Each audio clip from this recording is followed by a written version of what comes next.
After returning from a 2-month business trip, Fernando expected nothing more than a quiet evening at home. Instead, he walked into the biggest betrayal of his life. Months earlier, during a company dinner, Julia had openly declared, "Fernando, listen carefully. Julia, will never have children for any man because no man is worth the sacrifice of carrying a baby for 10 months." Her words had embarrassed him in front of everyone, but he swallowed the humiliation and left the gathering under the complicated stares of their colleagues. When he arrived home from his trip, a package was waiting on the table. Curious, he opened it and froze. It was a pregnancy report with Julia's name on it. According to the document, she had already been pregnant for 1 month. Fernando stood there in silence, staring at the paper. He had been away for 2 full months. There was no possible way the child could be his. Oddly enough, instead of rage, he felt relief. Calmly, he called Julia. "Let's arrange a time to finalize the divorce," he said flatly. On the other end of the phone, Julia sounded irritated rather than guilty. "Fernando, what are you talking about? Just because I don't want to have children for you, you want a divorce?" Before he could respond, a gentle male voice suddenly echoed through the call.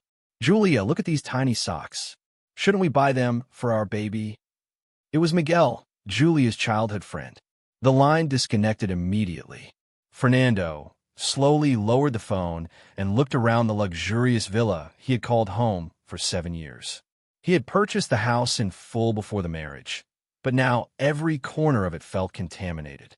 Without hesitation, he decided to move out and sell the property. As he packed his belongings, the front door opened. Julia walked in arm with Miguel as if nothing had happened. "Fernando, Miguel's feet are cold. Go get him a pair of slippers," Julia ordered casually. Miguel smirked arrogantly, clearly enjoying the situation. "Fernando, could you help us out?" he added in a deliberately polite tone. Ignoring both of them, Fernando continued stuffing his design drafts and work materials into a suitcase. Their presence disgusted him. The sweet perfume in the room made him feel nauseated. "Are you deaf?" Julia suddenly shouted before throwing one of her high heels at him. Fernando dodged it effortlessly and looked at her with icy indifference, but he still said nothing. Only then did Julia notice the suitcase. "What's going on?" she demanded. "I already told you.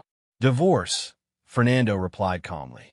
Once, he had loved Julia deeply, but years of disappointment had slowly buried that love until there was nothing left. "You're seriously throwing a tantrum over this?" Julia scoffed. Miguel quickly stepped forward with fake innocence. "Fernando, I've told you many times, I'm not interested in women. Julia is only my best friend. Please don't misunderstand. I'll try not to bother her anymore." "Miguel, you did nothing wrong," Julia said immediately while glaring at Fernando. "This is all because of Fernando's jealousy. It has nothing to do with you. He's upset just because I won't give him children."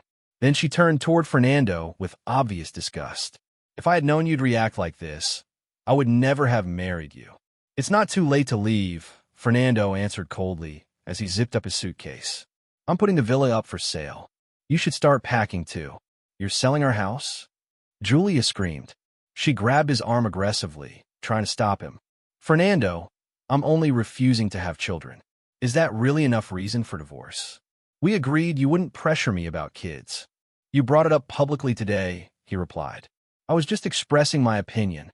"Don't touch me," Fernando said sharply while shaking her hand away. "You disgust me." Julia stared at him in disbelief. "Disgust you? Have you lost your mind?" Her anger rose instantly. She had always been proud, and Fernando's open contempt wounded her pride more than anything else. "Isn't that true?" he asked coldly. "And it wasn't even me who brought up children at dinner today. Enrique started that conversation. But even if I had, you could have at least respected me in public. Instead, you humiliated me." Julia crossed her arms mockingly. "Everyone knows you and Enrique are close. He was obviously speaking for you. And what dignity are you even talking about? I'm the chairwoman of the company. Without me, you wouldn't have any status at all. Once we divorce, what will you have left?" Fernando fell silent for a moment, struggling to believe the woman he once loved could speak to him with such cruelty. Seeing his silence, Julia assumed she had won. Now apologize to Miguel immediately, she ordered. Otherwise, I'll never forgive you. Miguel pretended to act generously. Fernando loves you, Julia. It's normal for him to get jealous. He doesn't need to apologize. Did you hear that? Julia sneered. Miguel is kind and understanding, unlike you. You're always so petty. Then she added cruelly, if Miguel liked women, I might never have chosen you in the first place. Fernando remained expressionless. Miguel suddenly spoke again in a trembling voice. All right, Julia, don't be too harsh on him. Fernando, if apologizing will make you feel better, I'll do it. To Fernando's astonishment, Miguel actually dropped to his knees. Fernando, I'm sorry, he said while pretending to cry. Even if I don't like women, people still see me as a man. Being close to Julia probably embarrassed you. That's my fault. I sincerely apologize, and I promise I'll stay away from her. Watching this performance only fueled Julia's anger further. Without warning, she slapped Fernando across the face. Fernando instantly caught her wrist and shoved her hand away before staring at her with absolute coldness. You betrayed me, and you still think you have the right to hit me? How dare you push me? Julia shouted in disbelief. Fernando looked directly into her eyes. I've been gone for 2 months, he said slowly. Yet you've been pregnant for 1 month with another man's child. Tell me, Julia, where exactly do you get the confidence to stand here and scream at me? Then he threw the pregnancy report directly at her face. In an instant, all the color drained from Julia's expression. Fear flashed across Julia's face for a brief second, but she quickly regained her composure. Fernando, I'm your wife. How dare you investigate me? Don't you trust me at all? She shouted angrily. I couldn't help laughing bitterly at her audacity. You're pregnant with another man's child, and you still have the nerve to say that? I said in disbelief. And for your information, I never investigated you. The pregnancy report was simply delivered to the house by courier. Miguel suddenly spoke up with a guilty expression. Julia, maybe I accidentally wrote the wrong address on the paperwork. That's probably why Fernando found out. This is all my fault. It's not your fault, Julia replied immediately. This isn't even a big issue. He's overreacting for no reason. Then she turned toward me with cold eyes. Fernando, your own dirty thoughts are what make everything seem filthy. I stared at her in disbelief. She was carrying another man's child, yet somehow she was blaming me for being immoral. Her shamelessness disgusted me even more. When I first discovered the truth, I had felt anger mixed with an unexpected sense of relief. Deep down, I realized I no longer loved her, which was why the betrayal itself hurt less than it should have. But Julia's arrogant and unapologetic attitude genuinely infuriated me. So tell me, I asked coldly, exactly how am I the dirty one here? Julia crossed her arms confidently. The baby I'm carrying belongs to Miguel, but we never slept together. It was artificial insemination. So what? For a moment, I genuinely thought I had misheard her. So what? I repeated in disbelief. Fernando, can't you show a little compassion? Julia argued. Miguel has suffered enormous pressure from his family because of his sexual orientation. He wants a child to ease their concerns, and since we grew up together, I felt obligated to help him. She continued speaking as though she were some kind of saint. Would you really rather see Miguel continue suffering under that pressure? Her self-righteous tone was unbelievable, as if she expected praise for her actions.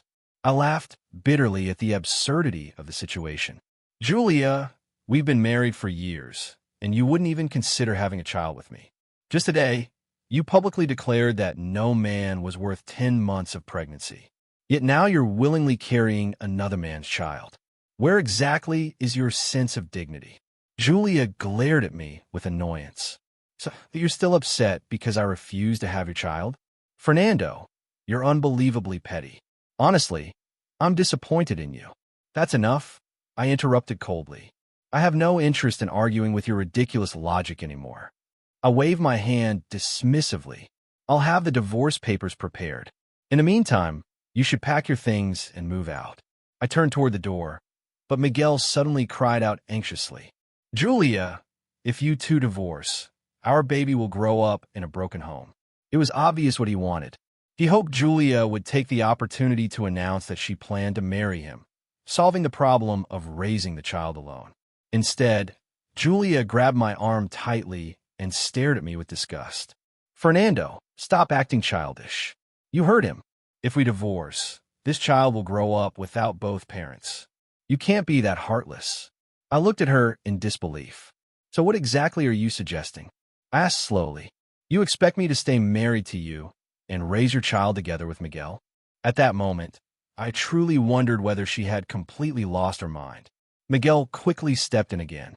"Fernando, you don't need to worry. Once the baby is born, I'll help take care of it too.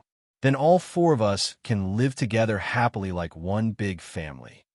I laughed again, unable to believe what I was hearing. Miguel nodded sincerely, as if his proposal made perfect sense. "Fernando, isn't that actually a good solution?" "A good solution?" I scoffed. "Are you insane?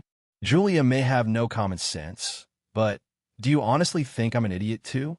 What kind of man would willingly let his wife carry another man's child?" I shook Julia's hand off my arm and walked toward the exit.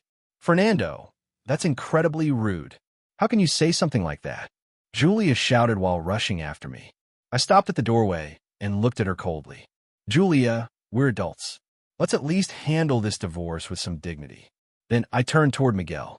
Looking at his smug, pretentious expression, I finally lost the last bit of patience I had left. Without hesitation, I punched him square across the face. Miguel crashed onto the floor as blood poured from his nose. "That punch is a warning," I said coldly. "If I were you, I'd focus on living your happy life with Julia instead of getting in my way."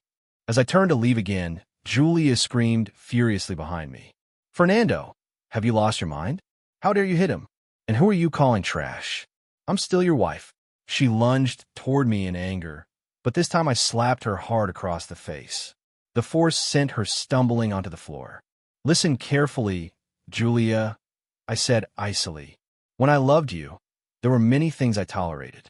But now that I don't love you anymore, you should take a long look at yourself and remember exactly how we ended up together in the first place." Julia stared at me in complete shock, unable to believe I had actually struck her. But when she looked into my eyes and saw there was no hesitation or affection left, genuine panic finally appeared on her face. After leaving the villa, I drove directly to the apartment near my company headquarters. I had purchased it long ago, but rarely stayed there. After cleaning up briefly, I immediately buried myself in work. The company was currently handling a massive project, and the design blueprints were entering their final stage. They needed to be completed as quickly as possible. In the past, Julia's behavior would have affected my emotions and disrupted my focus. But now, without her around, I felt unexpectedly relieved. I worked nonstop until midnight, finally finishing the last adjustments to the project. After only a few hours of sleep, I headed straight back to the office the next morning. Because of the project's importance, the final draft had to be presented during a board meeting.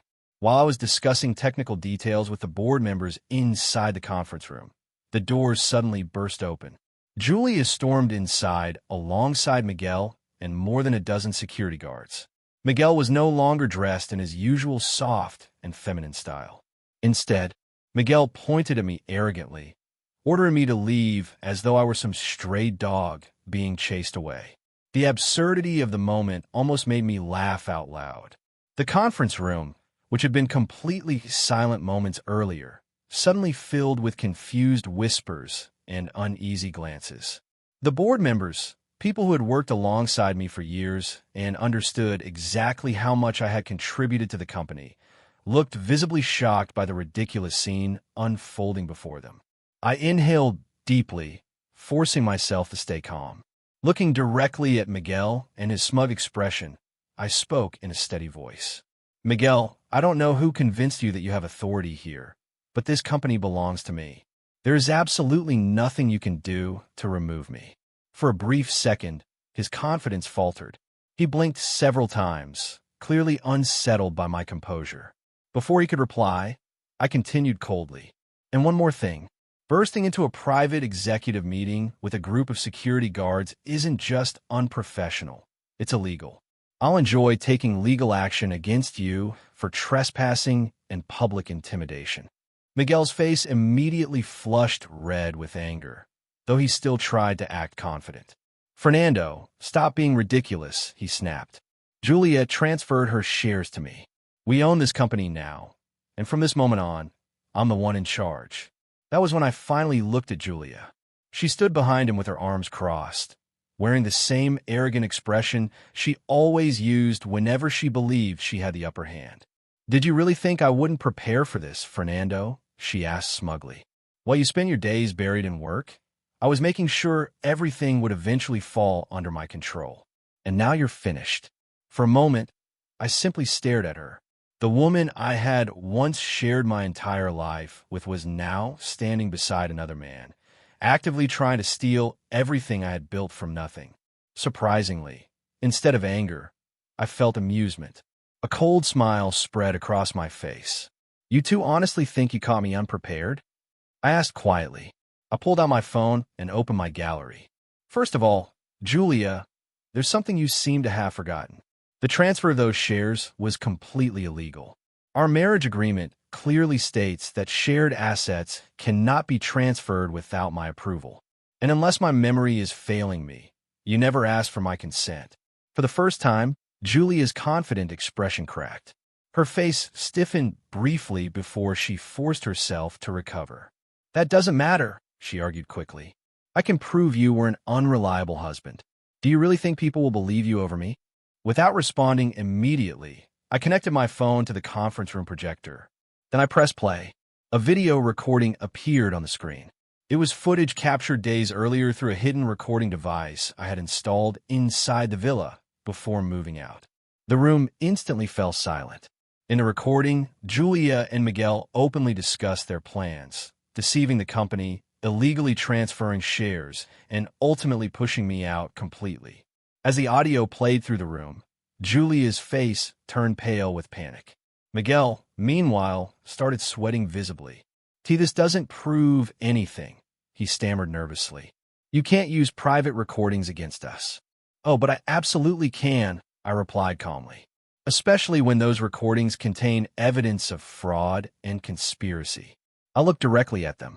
And just so you know, my lawyer already has copies of everything. The silence in the room became suffocating. The board members who had looked confused earlier were now staring at Julia and Miguel with open disgust. My voice grew colder. You tried to destroy everything I built. Unfortunately for you, you failed. And now, not only will you lose control of this company, but you'll also face the legal consequences of your actions. Julia opened her mouth as if to defend herself, but I immediately raised my hand to stop her. Enough. This is over. The security guards standing near the doors shifted awkwardly, clearly realizing they had been dragged into a disaster. At that moment, one of the senior board members, an older and highly respected executive named Augusto, slowly stood from his seat. For the first time since the confrontation began, he spoke. Fernando, he said firmly, I believe everyone in this room agrees that your leadership is essential to this company. You have our full support in resolving this matter. The moment Augusto voiced his support, the atmosphere completely changed. Julia and Miguel immediately turned on each other. They began arguing loudly, each blaming the other for the situation collapsing. I watched them for only a few seconds before turning and walking out of the conference room, leaving them to drown in the chaos they had created themselves. Over the following days, everything unraveled for them. The illegal transfer of shares was reversed through legal action, and Julia was officially charged with fraud as well as violating the terms of our marital agreement. Miguel attempted to disappear before the investigation progressed further, but authorities eventually located him hiding in a cheap apartment on the outskirts of the city. As for me, I regained complete control of the company. For the first time in months, I felt truly free. Not only had I escaped a marriage with a woman who never respected me, but I had also exposed the true nature of both Julia and Miguel, two people willing to betray anyone for personal gain.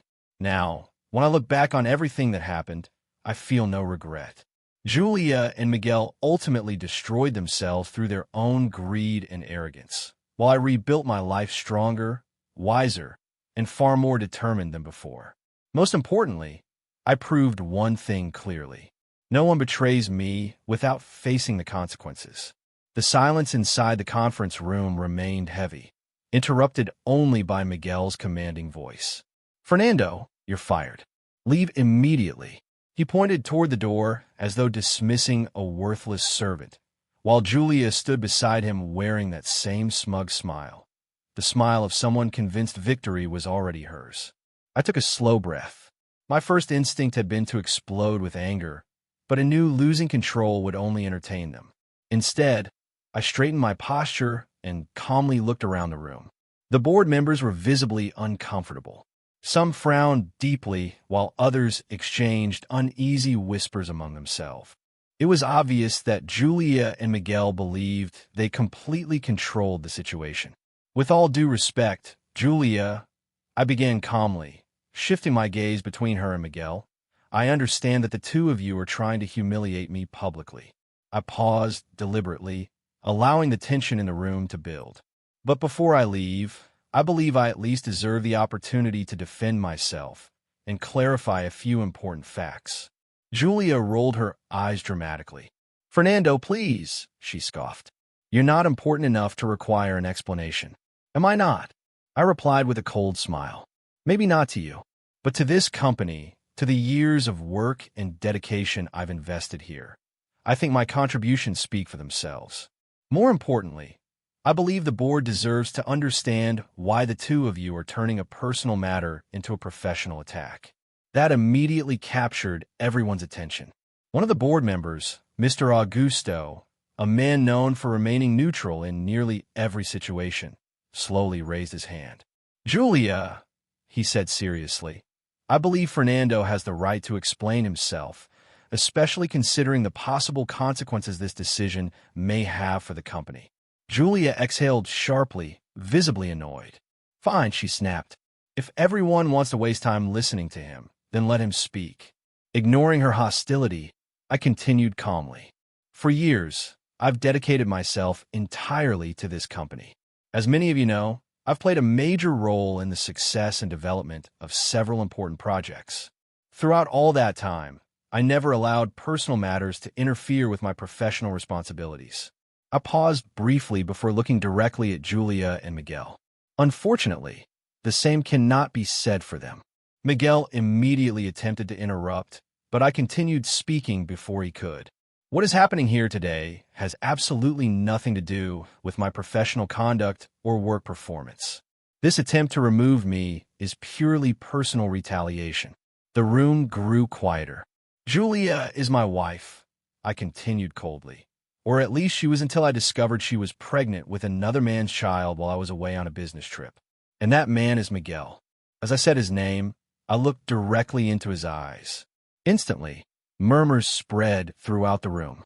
Several board members looked stunned, while others appeared deeply uncomfortable. Julia quickly tried to regain control of the situation. "And what exactly does that have to do with your professional behavior?" she shot back sharply. "You assaulted Miguel inside our home. That kind of behavior is unacceptable, whether inside or outside the workplace." I raised an eyebrow slightly. "Oh, so that's what this is really about?" I asked calmly. "You're using a private marital conflict as justification to fire me, despite the fact that my professional record is spotless." I slowly glanced around the conference room. Perhaps the board should ask themselves who is truly crossing professional boundaries here. Mr. Augusto spoke again. "Julia," he said carefully, "is what Fernando's saying true? Is this company being dragged into a personal dispute?" For the first time since entering the room, Julia hesitated. Her confidence visibly weakened. "That's irrelevant," she argued quickly. "Fernando is a threat to the work environment.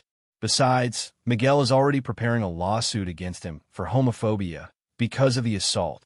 "Homophobia?" I repeated in disbelief. I turned toward Miguel.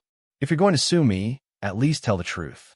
I punched you because you disrespected my marriage, not because of your sexuality. I refuse to let you twist the facts." Once again, Uneasy whispers spread throughout the room. Several board members clearly looked disturbed by the sudden accusation. Regardless, I continued firmly. The real issue here is leadership.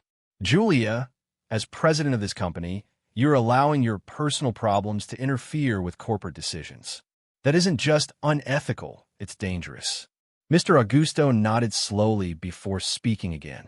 Julia, these allegations are extremely concerning. I believe the board needs to seriously reconsider your conduct as president. Julia's face immediately turned red with anger. You can't possibly be serious, she shouted. I'm the president of this company. Everything I've done has been to protect it. Protect it? Augusto replied sharply.